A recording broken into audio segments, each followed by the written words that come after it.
Hello નમસ્કાર વિદ્યાર્થી મિત્રો, વેદ ડિજિટલ એજ્યુકેશનમાં આપ સર્વે વિદ્યાર્થી મિત્રોનું સહૃદય હાર્દિક સ્વાગત છે। આજે આપણે ધોરણ 11 વિષય ઇતિહાસનું દ્વિતીય પરીક્ષાનું જે 2 કલાકનું 50 ગુણનું પેપર છે, તો માળખા પ્રમાણેનું આપણે સરસ મજાનું સંપૂર્ણ અને સચોટ સોલ્યુશન જોવાના છીએ। તો ચેનલમાં નવા હોય તો ચેનલ સબસ્ક્રાઇબ કરો, વિડીયોને છેલ્લે સુધી નિહાળો। બીજી વાત છે વિદ્યાર્થી મિત્રો, તમે આ તમારા મિત્રો દોસ્તોને પણ શેર કરી શકશો, બરાબર, કે જેથી કરીને એમને પણ લાભ મળે। અને હા, આ ક્યાંથી મળશે પેપર સેટ પીડીએફ સ્વરૂપે, તો હું તમને આગળ જણાવું। તો એમાં છે વિભાગ એ, સાચો વિકલ્પ પસંદ કરીને જવાબ લખો। દરેકનો 1 ગુણ, એવા 9 પ્રશ્નો પૂછાવાના છે, બરાબર। 9 ગુણ થયા। એમાં પહેલું, બૌદ્ધ સાહિત્યમાં સૌથી મહત્વપૂર્ણ ગ્રંથો કયા છે? તો ત્રિપિટક। ખેડેલા ખેતરના પુરાવા ક્યાંથી મળી આવ્યા છે? કાલિબંગન। પદ્ય સ્વરૂપે રચાયેલ ઉપનિષદનું નામ આપો? કેનોપનિષદ। અદ્વૈતવાદના પ્રણેતા કોણ ગણાય છે? શંકરાચાર્ય। દક્ષિણ ભારતમાં જૈન ધર્મના પ્રવક્તા કોણ હતા? ભદ્રબાહુ।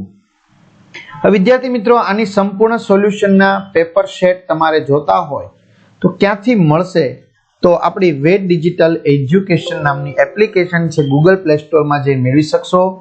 મોબાઈલ નંબર નાખો, સેન્ડ ઓટીપી કરો, આ પેજ ખુલેમાં પેડ કોર્સમાં તમને આ મટીરિયલ મળી જશે। એક્ઝામ પેપરમાં એકમ કસોટીના પેપર અને 3 થી 12 માં જશો એટલે તમારા ધોરણમાં તમને ઇતિહાસના સરસ મજાના વિડીયો, સ્વાધ્યાય, ભૂગોળના, સમાજશાસ્ત્ર, મનોવિજ્ઞાન બધાના સ્વાધ્યાય, પાઠની સમજૂતીના વિડીયો, ગુજરાતી, ઇકોનોમિક્સ, આ બધું જ તમને મળશે, બરાબર। વિષય પ્રમાણે તમે જશો એટલે આ રીતે પાઠ પ્રમાણે વિડીયો મળશે, અથવા શાળા મિત્રમાં ધોરણ પ્રમાણે વિષય પ્રમાણે વેદ ડિજિટલના વિડીયો તમને ફ્રીમાં મળશે। કયા પાલી ગ્રંથમાં ગણરાજ્યોના નામોની યાદી આપી છે? તો અગુંતર નિકાય। અશોકના શિલાલેખો કઈ લિપિમાં જોવા મળે છે? ખરોષ્ઠી। કયા વર્ષને ગુપ્ત સંવત કહેવામાં આવે છે? ઈસવીસન 320। હર્ષના મૃત્યુ પછી તરત જ કયો ચીની પ્રવાસી ભારત યાત્રાએ આવ્યો હતો? તો ઇનસિંગ। વિભાગ બી 1 ગુણના એવા 8 પ્રશ્નો વિદ્યાર્થી મિત્રો પૂછવામાં આવ્યા છે, તો લઈ લઈએ 10મું। આગમ ગ્રંથોનું પ્રથમ અને બીજું સંકલન ક્યાં થયું હતું? તો આગમ ગ્રંથોનું પ્રથમ સંકલન મૌર્ય કાળમાં અને બીજું સંકલન ઈસવીસનની 6ઠી સદીમાં ગુજરાતના વલભીપુરમાં થયું હતું। હડપ્પીય સભ્યતાના મુખ્ય પાકો કયા હતા? તો ઘઉં, જવ, તલ, કઠોળ, રાય અને શેરડી હતા, અને સૌથી અગત્યનો પાક કપાસ હતો। જૈન ધર્મના 24માં તીર્થકર કોણ હતા? તો જૈન ધર્મના 24માં તીર્થકર મહાવીર સ્વામી હતા। કયા સમયને ધાર્મિક ક્રાંતિનો સમય ગણવામાં આવે છે? તો મહાવીર સ્વામી અને ગૌતમ બુદ્ધના સમયને, એટલે કે ઈસવીસન પૂર્વેની 6ઠી સદીને ધાર્મિક ક્રાંતિનો સમય ગણવામાં આવે છે। મૌર્ય શાસન વ્યવસ્થામાં જિલ્લા અને તાલુકાને કયા નામે ઓળખવામાં આવતા હતા?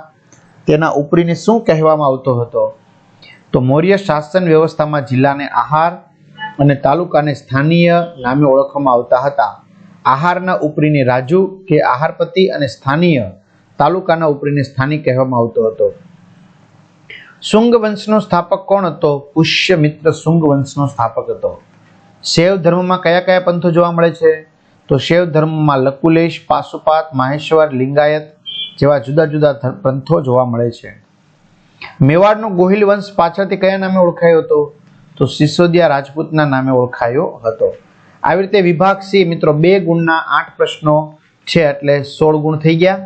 તો આ રીતે આપેલું છે, અનુવૈદિક ભારતની ધાર્મિક સ્થિતિ જણાવો, ચંદ્રગુપ્ત દ્વિતીયના રાજ્યની શોભા અને કીર્તિ કઈ કઈ પ્રતિભાઓથી વધારાતી હતી, બરાબર। તો આવી રીતે સરસ મજાનું મુદ્દાસર તમને શું આપવામાં આવેલું છે? પેપરનું સોલ્યુશન આપવામાં આવેલું છે। વિભાગ ડી ની અંદર 3 ગુણના 3 સવાલ, એટલે 9 ગુણ।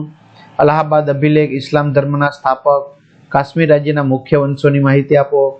વિભાગ ઈ ની અંદર 4 ગુણના 2 પ્રશ્નો અહીંયા આપવામાં આવેલા છે, બરાબર। તો આ સરસ મજાના પેપરના સોલ્યુશનની પીડીએફ તમારે જોતી હોય તો મેં કીધું એમ આપણી એપ્લિકેશનમાંથી મળી જશે, તો તમારા મિત્રો દોસ્તોને પણ તમે જાણ કરી શકો છો, અને બધાને સારા માર્ક્સ પ્રાપ્ત થાય એ માટે શુભકામનાઓ। All the best. અસ્તુ। જય હિન્દ, જય ભારત।